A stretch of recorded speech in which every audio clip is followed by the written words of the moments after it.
Ésaïe, chapitre 23. Lamentez-vous, navire de Tarsis, car elle est détruite.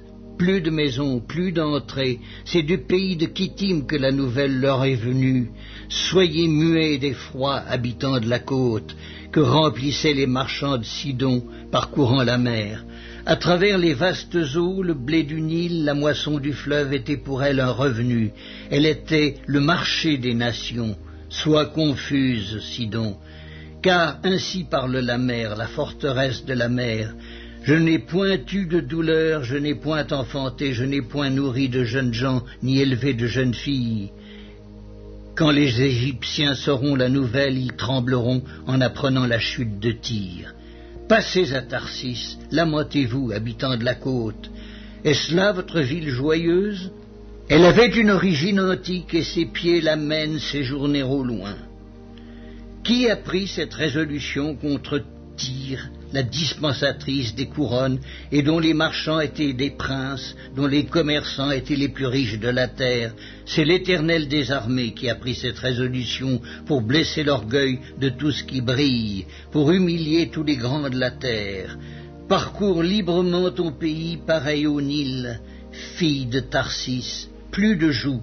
L'Éternel a étendu sa main sur la mer, il a fait trembler les royaumes, il a ordonné la destruction des forteresses de Canaan. Il a dit, tu ne te livreras plus à la joie, vierge déshonorée, fille de Sidon.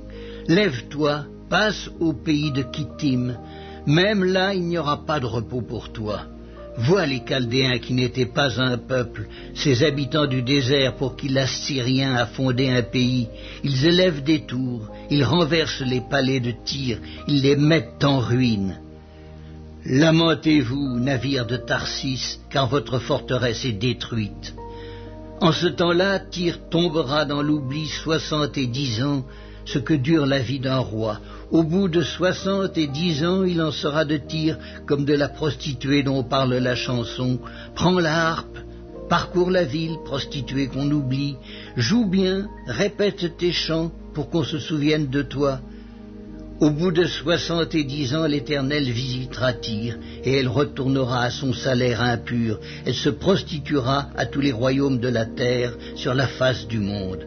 Mais son gain et son salaire impur seront consacrés à l'Éternel. Ils ne seront ni entassés ni conservés, car son gain fournira pour ceux qui habitent devant l'Éternel une nourriture abondante et des vêtements magnifiques.